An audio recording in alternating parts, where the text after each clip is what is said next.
Olá, meu nome é Luiz Carlos, tenho 56 anos, né? Hoje tenho uma família, né? 4 filhos, 4 netos e hoje, né, trabalho na área de para-raio também. Com 2 anos você chega a FEBEM. Isso. Isso.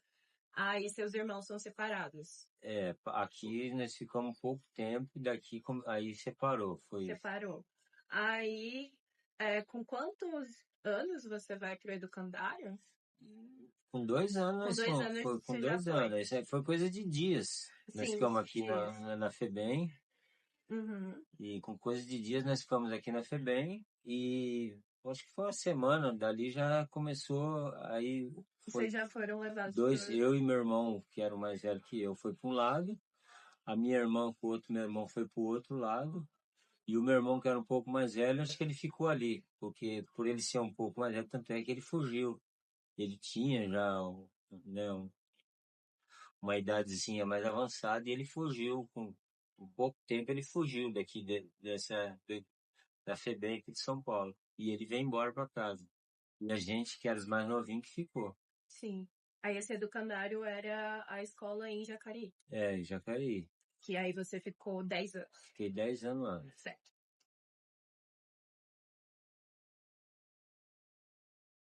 Sim, tenho uma lembrança, assim, muito vaga, mas foi uma tarde, na rua aqui de baixo, parou uma perua e desceu umas pessoas e pegaram ali, eu e mais 4 irmãos, e jogaram dentro da perua e levaram embora.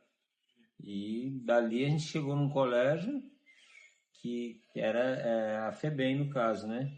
E dali passamos 2 dias ali e depois foi desmembrado. 2 irmãos para um canto, 2 irmãos para outro e o outro que era um pouco mais velho foi para outro. E a gente só foi ter o contato novamente após 10 anos depois, né? Então foi bem difícil. E aí a gente foi para Jacareí. A gente foi para uma cidade chamada Jacareí, onde que era um educandário lá, que era uma FEBEM lá também, né? Aqui em São Paulo era a FEBEM, Fundação Estadual do Bem-Estar do Menor, e depois mandaram nós para Jacareí, que era o educandário. E ali a gente ficou 10 anos. Você sabe por quê? Por que você foi levado para lá, você e seus irmãos? Há histórias que contam, né, que depois a gente ficou sabendo, que a minha mãe não tinha condições de cuidar da gente. No caso, a gente tinha os maus tratos. Minha mãe bebia na época e era uma família também bem atribulada. Então, a vizinhança chamou alguém, o conselho tutelar, que era da época, e aí aconteceu esse fato que levaram nós, né? Que chegou a perua aí, mas isso daí teve denúncias da época de maus tratos que a gente ficou sabendo.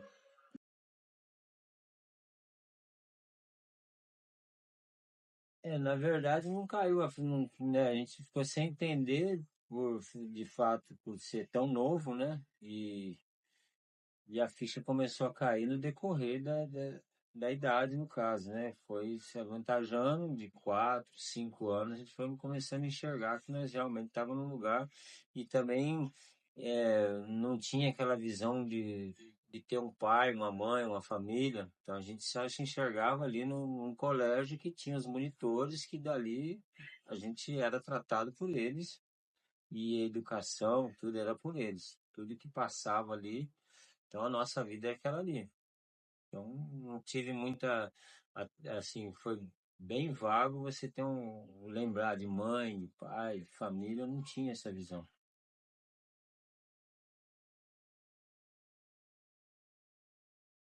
Foi um período difícil porque ali a gente lidava com todo tipo de pessoas, aonde, né, a gente jamais imaginava a reação de cada um. Era um meio de sobrevivência também. Como em todo lugar tem, tinha as brigas, tinha tudo que você imaginar. O que tem hoje aí já existia lá naquela época, né? E você dentro de um colégio, que eu tenho um pensamento, o outro tem outro, e todo mundo vem de uma família também praticamente você é um rebelde ali. Você está ali numa situação, né, bem. Então você não quer aceitar nada. Até porque eu me destaquei muito nesse colégio como uma liderança.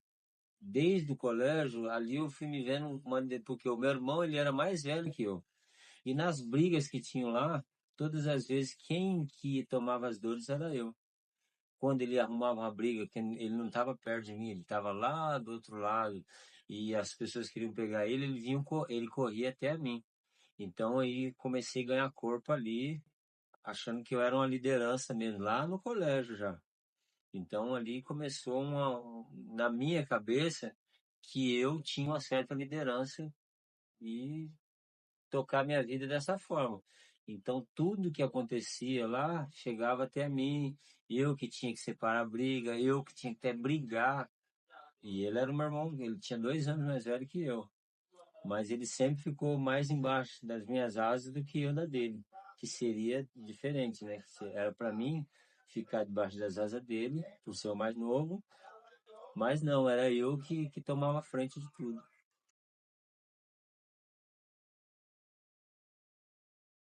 Não, na verdade não era hierarquia, era mais assim, grupinhos, né? Grupinhos, como arrumava briga, né? Naquela época não tinha aquela.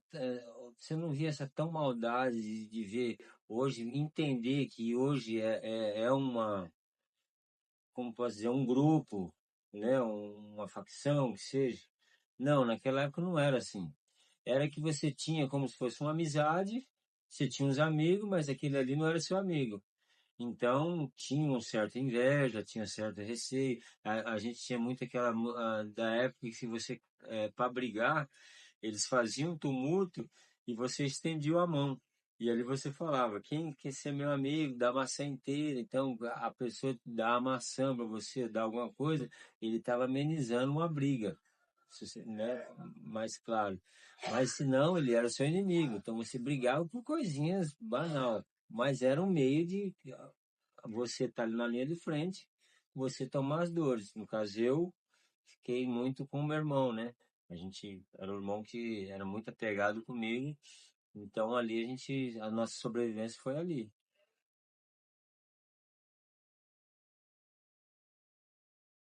Por Não, conta de sobrevivência. rebelião não tinha, porque tinha os monitores, tinha de cada canto tinha um monitor.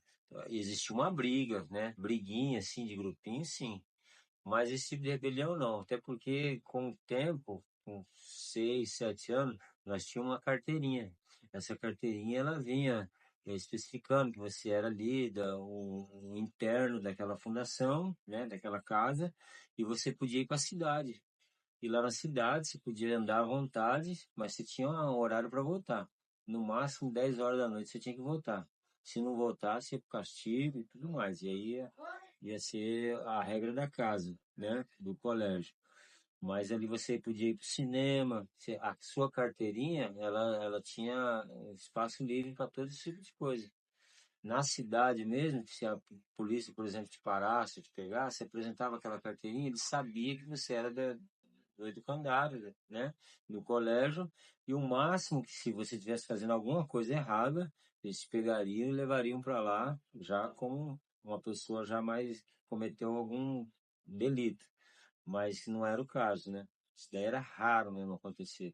O que mais acontecia era de pessoas chegar atrasado, esquecer que estava no colégio e chegava meia-noite, 1 hora da manhã, aí ia pro castigo, mas nada mais.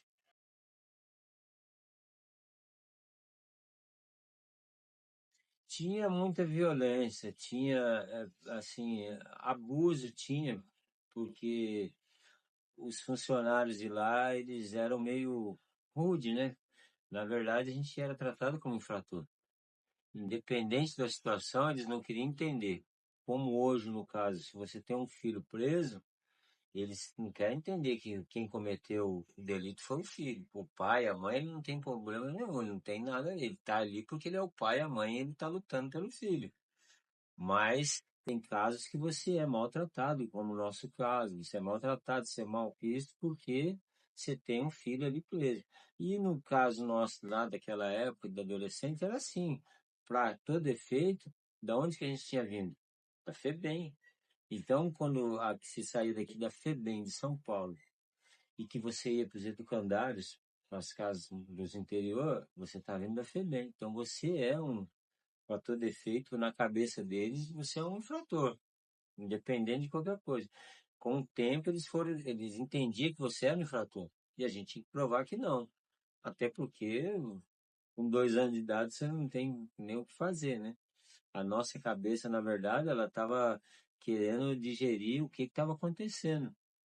Sem pai, sem mãe, até porque eu não conheci pai, né? Mãe fui conhecer depois de tal idade, então foi muito puxado. Mas que acontecia muitos abusos. Chegou a acontecer abuso, chegou a acontecer humilhação. O castigo lá, ele era rígido. Ele era um castigo de você ficar atrás da porta, ajoelhado na pedra, e eles colocavam lá, e sair de lá, apanhava dobrado. E era muito, se mijasse na cama, você tinha que ficar embaixo do sol com aquela coberta, com a roupa na cabeça. Era bem rígido mesmo. Você ficava lá até secar. Tinha que ficar lá no pátio, lá até. E era assim, era bem rígido mesmo.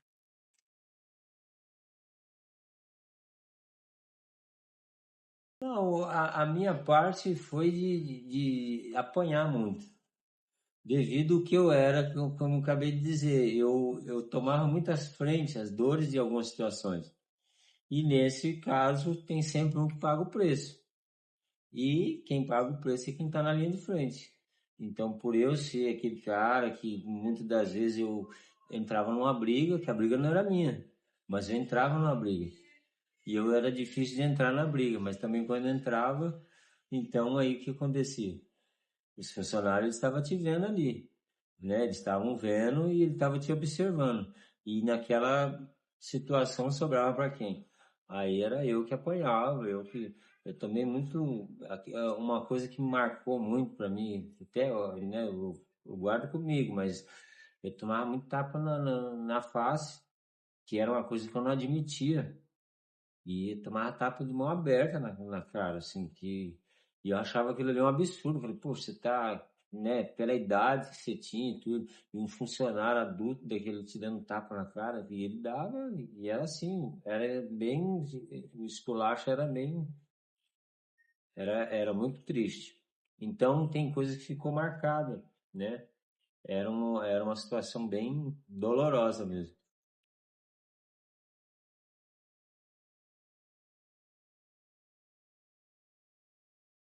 Então, isso daí é muito importante, até porque quando a gente conversava com outros adolescentes, outras crianças lá da mesma idade que a história era a mesma.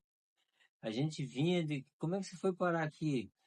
Ah, minha família maltratava, então a gente se sentia um abandono mesmo, porque você já veio de uma família que não te dava um carinho, então nós já estava abandonado ali para chegar no ponto que chegou, aí a gente contava a história. Como é que você chegou aqui? Ah, chegou uma perua lá, mas chegou uma perua de repente e jogou vocês dentro, ninguém conversou nada? Não, ninguém conversou nada. Então aquela sensação é que realmente você estava abandonado. Você não tinha uma família, né? Porque uma coisa é você te preparar para você, ó, você vai para um colégio, você vai passar um tempo lá, ou você vai estudar, ou você vai fazer algum tipo de coisas. Beleza, você está entendendo o que está acontecendo. Outra coisa é você ser pego do nada e é como se jogasse um saco na sua cabeça e te levasse você para um lugar que você só ia saber quando chegasse no destino. Então a gente se sentiu completamente abandonado. Sim. Uhum. Uhum.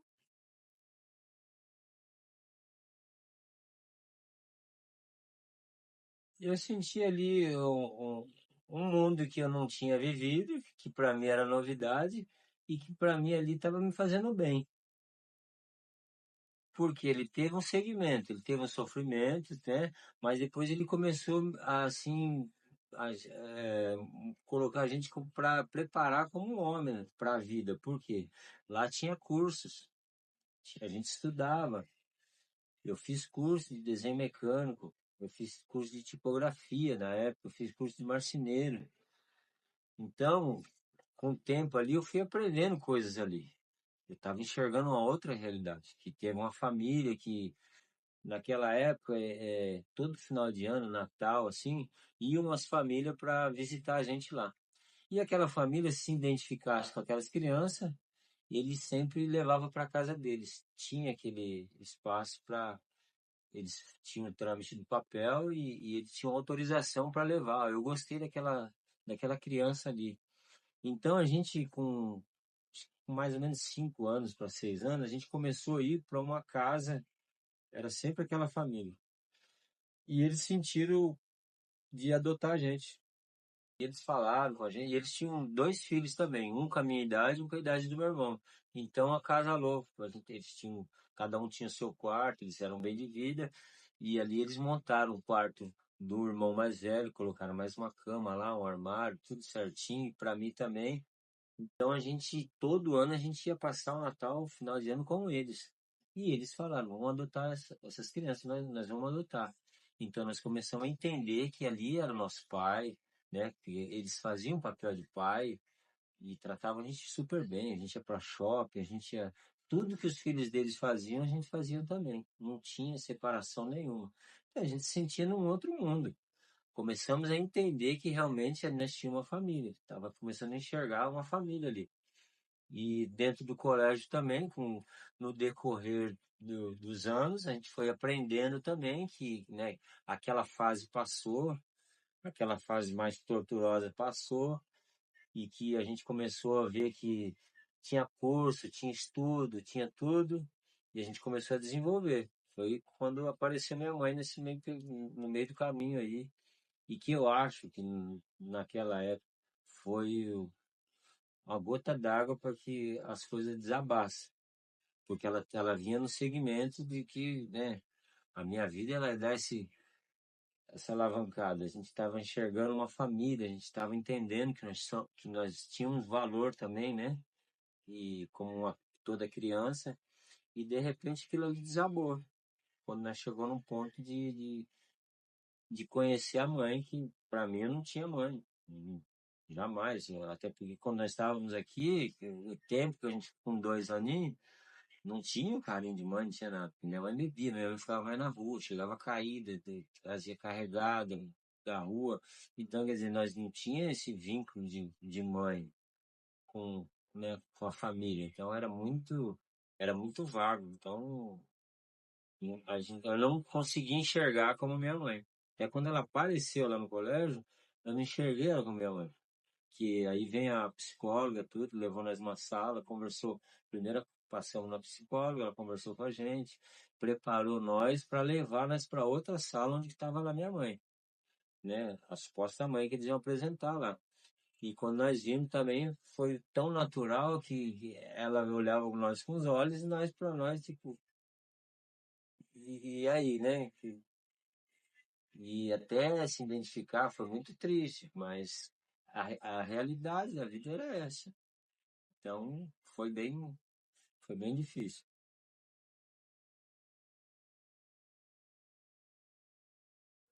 Foi bem triste, porque aí depois aquela família que nós tratávamos, entendia que era minha mãe, meu pai, né, adotivo, começou a se distanciar aos poucos. Não foi tão depressa, mas aos poucos, eles foram com carinho também, se distanciando da gente. Eles contavam uma história que já. E também era uma história verídica, porque a partir do momento que a mãe biológica apareceu, para o trâmite, né, legal, eles já não poderiam levar adiante aquele meio de fazer a adoção. Então eles teve que parar ali, mas continuaram com a gente continuou aí na casa deles, a gente continuou normal. Mas aí teve um tempo que eles começaram a se distanciar. E aí o pessoal começou a falar lá, eles comentavam que a gente ia embora com a nossa mãe biológica. E era uma coisa que a gente se assustava. Eu e meu irmão, a gente pensava até a mesma coisa. Porque a gente, como é que eu vou com a minha mãe? Nós não tem mãe. Nossa mãe ia achando que a nossa mãe era aquele casal que nós ia com ele. E quando chegou nesses 12 anos, nós tivemos que sair devido à idade que chegou no limite, que era 12 anos. Era o limite ali. Nós tínhamos que sair. Ou nós íamos para casa daquela pessoa que fosse adotar nós, ou ia para casa da mãe, que aí como a mãe apareceu, nós viemos. E que foi a pior escolha, no caso. Para nós, eu me enxergo que foi a pior escolha da vida, né? No caso. Foi triste.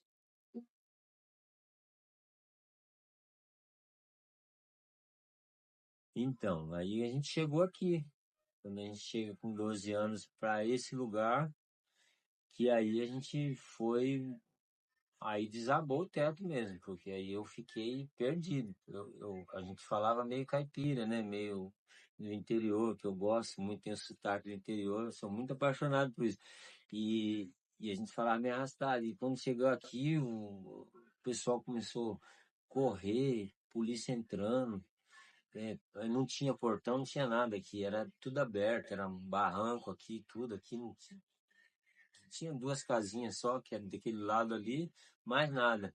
Então, nessa casa que tem aqui embaixo aqui, num cômodo a gente morava em 8 pessoas. Em 8 pessoas. Para quem estava no colégio, numa vida, tudo bem, passou um sofrimento, mas eu estudava, eu tinha que fazer curso. E aí você encarar aqui uma coisa que ninguém te deu. Eu não tive força de ninguém. Eu ia fazer curso, estudar na onde? Não tinha como, né? Aqui era correria de polícia.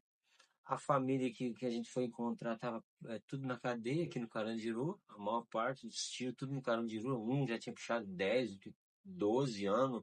Teve um depois que puxou 30 anos. Então, eu comecei...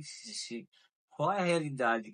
Da onde você vem e onde você encarou? Falar aqui é o seu meio de sobrevivência. Então, aí comecei a enxergar essa outra área obscura que ali eu hoje sobrevivi para contar essa história, porque Deus tinha um plano mesmo, mas foi bem triste, foi pesado, né? Então, para ver hoje a minha família é minha esposa, meus filhos, meus netos. Por isso que quando eu construí aqui, eu, com meu suor, trabalhando, hoje eu tenho 29 anos de empresa, né? Graças a Deus, hoje eu tenho minha microempresa também. Então, quando eu construí aqui, eu tive sempre essa visão de que nós moramos no quintal com a família, mas que ao mesmo tempo a gente vê que não tem nada a ver. Então eu falei, eu vou precisar construir, pelo menos enquanto o tempo que eu tiver aqui, eu vou fazer o meu quintal aqui. Então esse quintal é nosso aqui, esse espaço aqui é de quintal para nós. A gente tudo que tem que fazer é que fechou aquele portão, eu entro para dentro. Quando eu saio para ir trabalhar, fazer meus afazeres. Quando eu entro para esse portão, eu tô aqui dentro da minha casa com a minha família, é aqui. O que acontecer em volta, a gente fica até meio.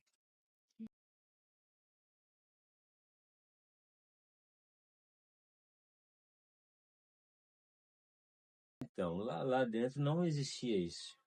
E olha que a gente tinha liberdade de sair, como eu disse, nós tínhamos uma carteirinha, nós podíamos sair para a cidade, nós não tinha cabeça, eu nem imaginava que existia droga.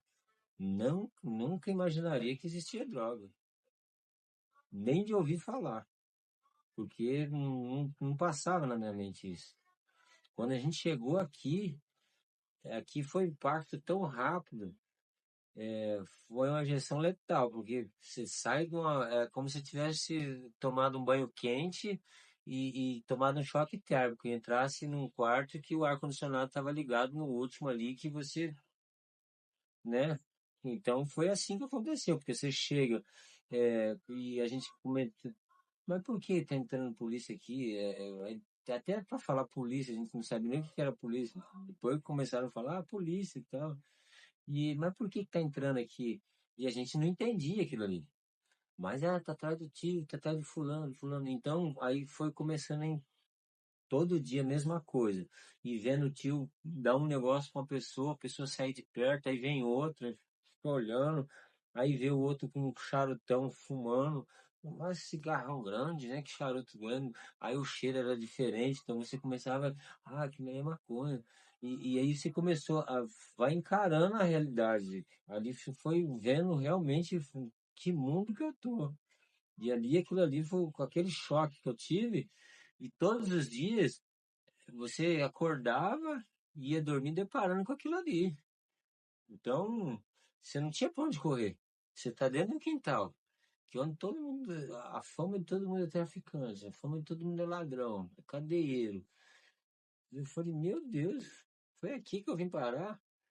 Então, e com o tempo, você tá todo dia no mesmo lugar, fazendo a mesma coisa, você acaba se filtrando, não tem como. Não tem como, porque é o mundo, ele te mostra isso daqui. Você todo dia tá comendo pão e ovo, você vai acostumar com pão. Você não gosta, mas você vai se empapuçar, mas você vai comer o pão e ovo. Para mim é o filé mignon. É porque você tá todo dia, não tem outra coisa para você. E a gente tá encarando todo dia aquilo ali. A rotina. Um fogo de lenha aqui no fundo do quintal tinha um fogo de lenha. Todo mundo não tinha água encanada, era um poço, era bem precário. Então a gente começava a entender, poxa, traficante, ladrão, mas não tem uma água encanada, não tem. Uma luz era precária e fogo de lenha, você não tem um lugar decente para morar. Então aquilo ali mexeu muito com a minha cabeça. Eu fiquei muito. Impactou demais aquilo ali. Então, por isso que hoje as pessoas até falam que é da própria família, eles invejam muito da minha maneira de agir, do meu carinho que eu tenho, do meu tratar com meus filhos, com a minha família. Por quê? Porque eu sei tudo que eu passei, eu sei da minha história, eu sei o que aconteceu comigo e eu me valorizo muito hoje. Valorizo a minha família também. Então, a minha família, no caso, minha esposa, meus filhos, meus netos. Então eu tenho um carinho tão grande que eles falam que eles detonam nós, como foi falado, que nós somos metidos, que nós somos isso, aquilo, mas é que a pessoa acha que você estacionou, você tem que estacionar também do lado dele e ficar ali. Não, mas peraí, eu dei a volta por cima, a minha vida é outra, né, outro trajeto. Não, você já não é bem visto, não é bem quis. Então, infelizmente, tem isso.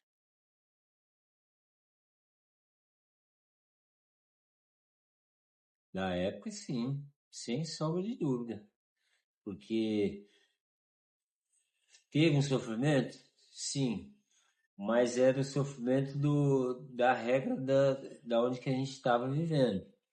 Mas não era o sofrimento de você passar fome, não era o sofrimento de humilhação de você estar jogado, porque a gente não ficava em casa, a gente ficava na rua.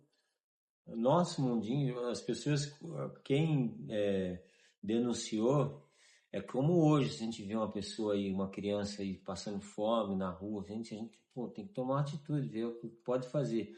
Então alguém fez isso, alguém ligou, que da época era você ir lá e denunciar para a FEBEM. E a gente era jogado na rua. Então, acredito eu que não estaria nem vivo hoje. Uhum. Se eu tivesse convivido com a família desde o começo, porque todos da época não sobreviveu. Então acredito que eu não estaria. E naquele mundo que eu estava, era um colégio interno e tudo, mas era um colégio que me ensinou bastante coisa. E que Sim. depois que eu vim para cá e comecei a entender mais, amadureci mais da minha época de fase, tanto é que quando eu conheci minha esposa como namorada, depois que eu engravidei ela, eu fui o primeiro a tomar a minha atitude de eu ir lá na casa dela. Não foi ninguém, não foi ela que veio, foi eu que fui lá e falei, não, eu sou homem, eu vou lá e vou assumir, vou falar com ela. Mas... Tanto é que quando eu cheguei lá, o pessoal me detonou, o pessoal da minha esposa detonou eu. Detonou eu pela minha família. Você, família de João Louco, ladrão, tá ficando, vai dar o quê pra minha filha? E começou, e eu falei, olha, eu tô falando por mim, não é à toa que eu vim aqui, olha aqui, eu tô aqui, tô dando minha cara a tapa aqui pra vocês todos aqui. E isso já faz 38 anos. A mãe da minha esposa é minha mãe, eu considero ela como a minha mãe, minha sogra, eu adoro ela, a gente se dá muito bem. E ela conta essa história com muito orgulho. Quando ela começa a contar, ela gosta, eu até brinco, que ela gosta mais de mim do que da filha dela mesmo, minha sogra, que ela é muito bacana. E ela conta a história, ela viu essa progressão, ela viu o meu papel de homem, do que eu falei e do que eu assumi, e que até hoje. Então, é muito difícil de você. Mas isso veio da onde? Veio do momento que eu tive no colégio interno. Eu aprendi alguma coisa lá, entendeu? A ser um homem, a ser mais responsável, lembrar de que tem uma sequência, de um erro que você fizer, ele vai ter uma consequência. Então aquilo ali deu então, peraí, preciso, né? Lógico que não foi fácil, devido ao mundo que você vem, na minha cabeça era uma coisa. Então você está aqui nessa vida. Quando você vem de ver outro lado, aquilo ali se desfaz todo. Eu fiz curso de desenho mecânico e eu nunca coloquei em prática, porque eu não tive condições. Era uma coisa que eu gostava, de desenhar peça de carro. Eu tinha uma paixão, aquilo ali entrou na minha mente. E eu nunca mais fiz. Aquilo ali sumiu. Por quê? Porque eu não tive recurso nenhum, não teve ninguém para me dar apoio. As pessoas vinham e só achavam que você tinha que ser daquela forma ali. Então, um mundinho deles parou, estacionou e eu falei, será que o meu vai ficar assim? Mas para mim chegar até aqui, eu passei por uns bocados também. Foi difícil, muito difícil.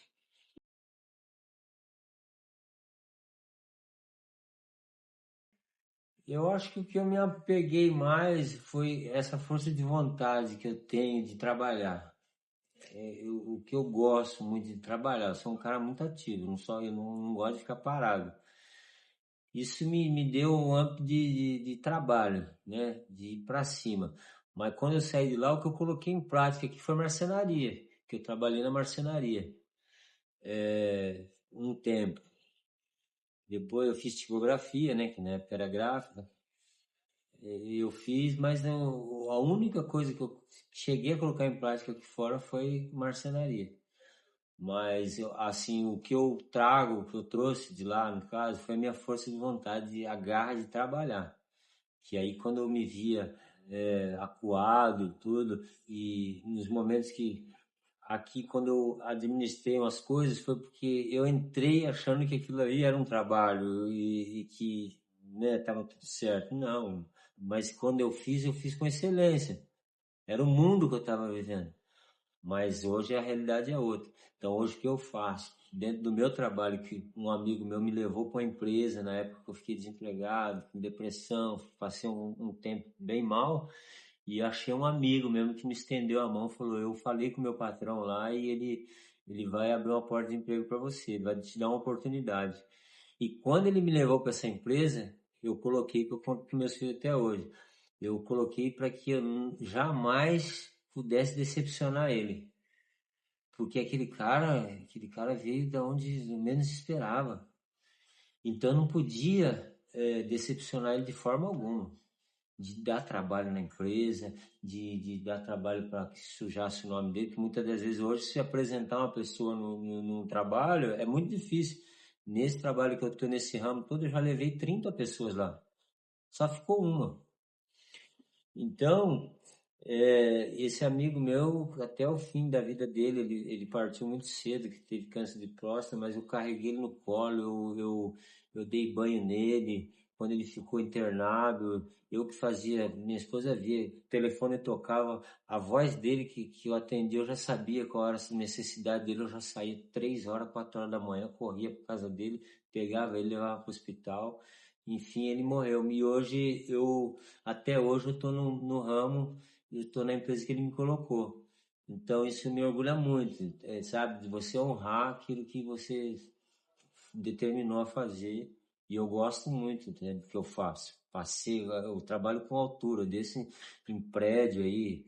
Eu sou técnico de para-raio, então desse em 100 metros de altura, 200 metros de altura, eu fico pendurado lá fora, na cadeirinha, né, de rapé. Para mim é o máximo, eu adoro. Com emoção. Eu adoro, entendeu? Para mim, então uma coisa que eu passei a gostar muito. E para quem já passou tudo que passou, pô, sentar nos 100 metros de altura, tá Tranquilo. Nas asas do avião, tá tranquilão. Então eu gosto muito.